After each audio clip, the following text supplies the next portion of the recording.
Hey all you nerds, Gabe, aka Froopy Art here, and in the last episode, Mal filled you in on a secret island filled with new species of resurrected Pokémon that never made it to the mainland.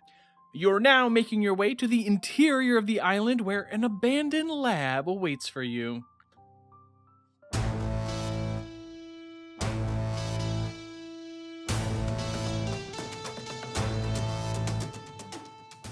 Come on, it's not that much farther. We just need to climb this mountain, and we should be up where that building was. This is certainly much easier said than done. The roads and paths that lead up to the top have been all but destroyed by time. Rock slides and mounds of new vegetation block the path regularly, forcing the two of you off into the wilds. It is here that you spot a couple of brand new Pokémon. Well, to start things off, we've got a submission from none other than Gibster himself, who voices Mal. He has his own Fakemon channel that I will link to down below. His submission is based on early stem mammals like Lyzochus and Megazostrodon. Now, I love the inspiration, but even more so, I love that it is just a teeny tiny little cutie. And getting the fur and the stereotypical dino scales in there helps communicate that transitional mammal idea. Now, other than toning down the colors to hair and scalifying the sail on its back a bit, it stayed pretty much the same. So let's go ahead and meet Lyzochus, the stem mammal Pokemon. This tiny creature sports both fur and scales and is thought to be a transitional species between reptilian and mammalian Pokemon. Though incredibly adorable, little Lyzochus are very territorial and tougher than they look and will challenge opponents many times their size. And its ability, because of that, is Moxie, and that boosts attacks after knocking out any other Pokemon. Unsurprisingly, Mal adores this little Pokemon and catches it for themselves. And Mal isn't even sorry about it. But looking around you, you see another small Pokemon rustling about in a patch of dead grass. This clever submission is from Escondida17.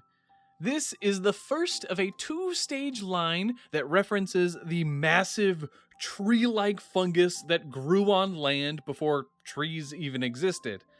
In addition to that, Escondida sprinkled in some wizardry flavoring.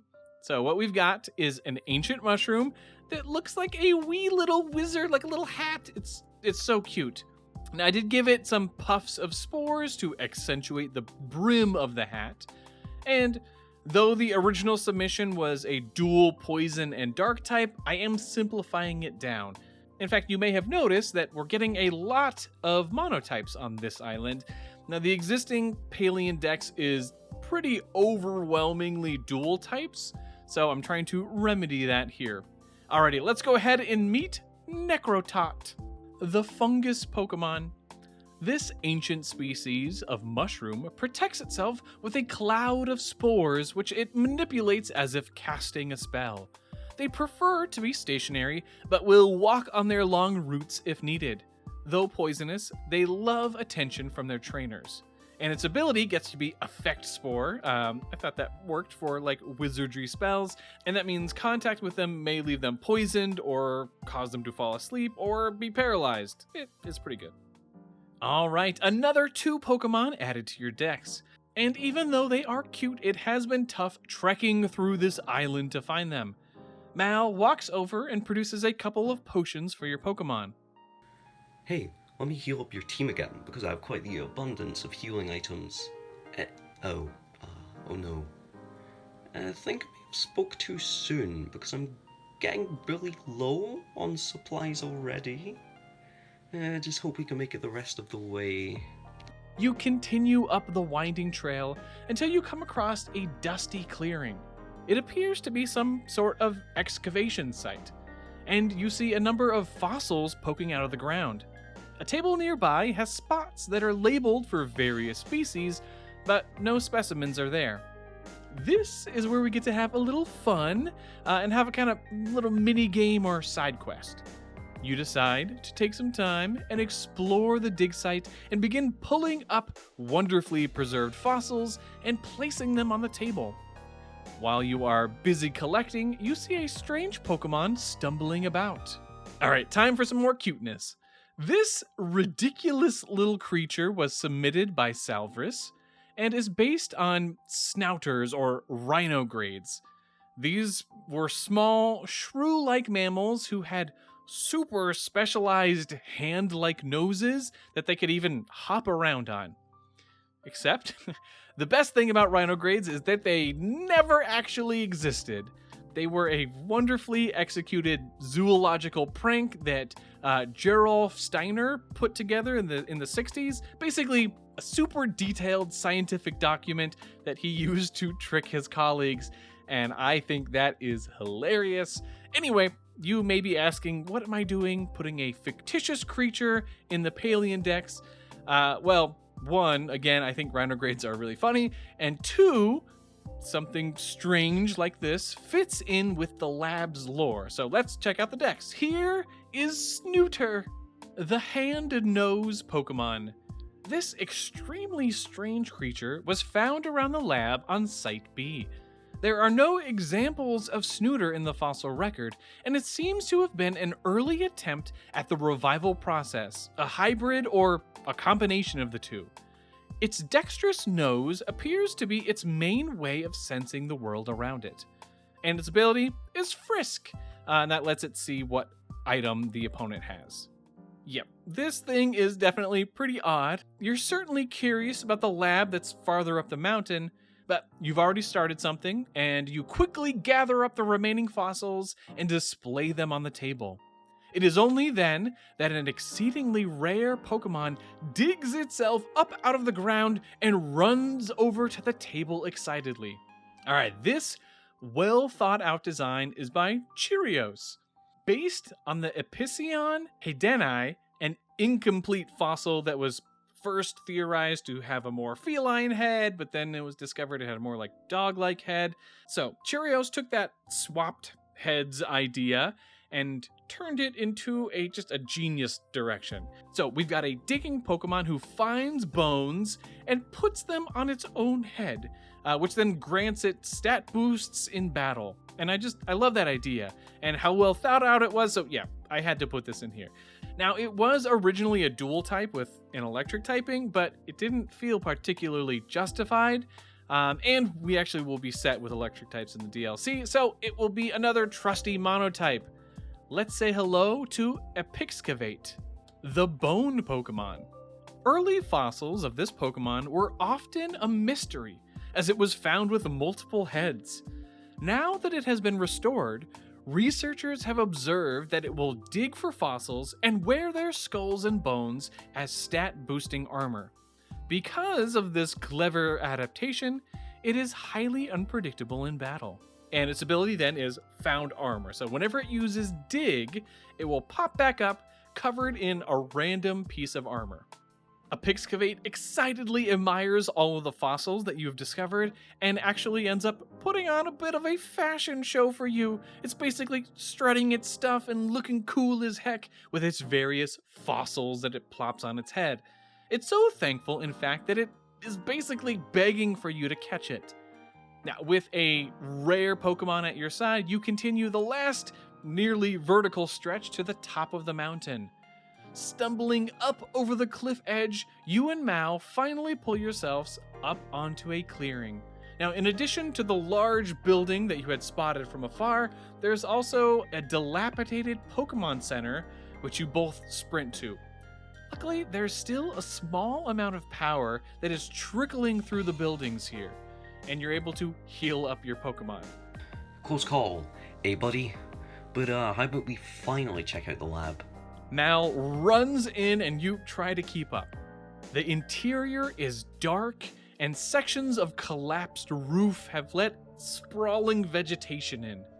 Much of the equipment looks identical to what is back on the main island, no doubt used to revive the new Pokemon. You see lists of some of these Pokemon on the wall, including some that you have yet to see, but you have no doubt that they are lurking somewhere on this island. You walk through the dark lab and hear skittering coming from around the hall ahead. There are actually quite a few new Pokemon to be found here. Strizzles was an easy choice with their new Primal Klefki. Now, I know I am in the minority, but I actually love Klefki. So a primal form based on flint creating fire was just right up my alley. In fact, if it weren't for making room for more people's designs, I very nearly actually almost chose 2 more of Strizzle's submissions. There's a Primal Dwebble and Crustle. Loved them, but of their ideas, Klefki was my favorite. It's just so cute. Now, I went ahead and gave it a couple more rocks so that it matched Klefki's keys a bit more, and came up with a new mouth, but after that, we've got Primal Klefki, the Flint Ring Pokemon. This bizarre form of the familiar Klefki loves to collect flintstones and smash them together to create white-hot sparks. While it is all too capable of igniting things with the flame atop its head, it prefers to demonstrate its ingenuity by striking stones together in most instances. Researchers suspect this Pokemon helped instruct early humans, and its ability is Levitate, which is mainly because I love Klefki and getting an immunity to ground when it would normally be... You get it. I like Klefki a lot. It gets a cool ability. Now, after you catch one, it hovers around and actively helps light your way through the dark hallways. Something waddles out of the shadows ahead of you and glares at you. Oh man, I am so excited about this little abomination from Mimo, Baruk, Gallardo. Now, the primary inspiration is the fact that there were a bunch of transitionary birds that had teeth in their beaks. Plus, there's definitely a sprinkling of Big Bird from Sesame Street and a pinch of mascot horror also. And I gotta say, I love how messed up this thing looks. Having a single eye and a beak on top, this just ends up working really well with the lab lore. It's just perfect. All right, let's go ahead and meet Fangick, the odd bird Pokemon. Found around the lab on Site B, it seems that this Pokemon was either a failed attempt at reviving an early bird fossil Pokemon or a strange hybrid. If the single eye and beak on top of its head weren't enough of a clue, Fangick's personality is completely unstable. It alternates between wanting to snuggle and angrily clamping its tooth beak on anyone who gets too close. Its ability is Intimidate, because, I mean, look at it. And that lowers the foe's attack. It's not particularly tough, but it is just mad that you're even there. You dodge its bites, but you'd have to let me know. Would you catch this weird little thing? Alright, continuing through the maze-like building, you actually manage to find a hidden room. By pulling some vegetation aside and sliding through a few deteriorating walls, you encounter a very rare Pokemon basking in a beam of sunlight pouring in through a partially collapsed roof. Alright, you have Lava Tyrant to thank for one of my favorite designs of the DLC right here. Now, if you don't know Lava Tyrant, you need to go check out their channel, which I will link below. I actually recently got to do some voiceover work for their Pokemon Legends Lotus series. So be sure to watch that. It's a ton of fun. But on to what makes this submission so good. Lava Tyrant took a dinosaur, the Barapasaurus Tagorai, and combined it with the person who it was named after. Rabindranath Tagore was a Bengali poet, writer, painter, musician, and the very first non-European to win the Nobel Prize in Literature, and just chef's kiss for how Lava Tyrant merged the two together. It's so good. All right, let's meet Rabirapa, the poetic Pokemon. Known as the wisest Pokemon of the Palean region, Rabirapa are known for their beautiful voice and helpful nature. They often scribble things onto bits of bark and leaves using their removable spines and shimmering sap. Though unrecognizable as any known form of language, the scribbles still evoke a deeply moving form of poetry. And its ability is own tempo, and that prevents it from being confused. You're quite fortunate that you have stumbled across this wise Pokemon, and it can sense that you'll need its help on the island, and after a quick battle, it happily joins you. You continue through the building, and you eventually find where Mal has ended up. They are in some sort of laboratory whose lights are struggling to stay on. At the center of the lab, there are 2 large glass chambers, completely covered by ice. Mal is attempting to peer through, but with no luck. They do find a computer terminal between the 2 and begin powering it on. Okay, let's see if we can figure out what these 2 are. Come on, little computer, power on. You can do it. I need to know. The small screen flutters to life, but in doing so, it causes the rest of the lights in the building to flicker in response. An error message pops up on the screen. Insufficient power. Redirect? Yes? No. Yes, of course. Let's see if I can figure out what's going on here. Just then, all of the lights in the building fail, plunging you into darkness, save for a few weak beams of light sneaking through the deteriorating roof. There is a creaking sound, and then you hear the 2 glass cases shatter. The room is filled with an icy mist. And when the lights flicker back on, you see faint shapes darting through the haze. After it clears, you and Mal are alone. The 2 glass cases are empty, and you can't help but give Mal a little bit of a side eye. Oh, come on. How was I supposed to know that would happen?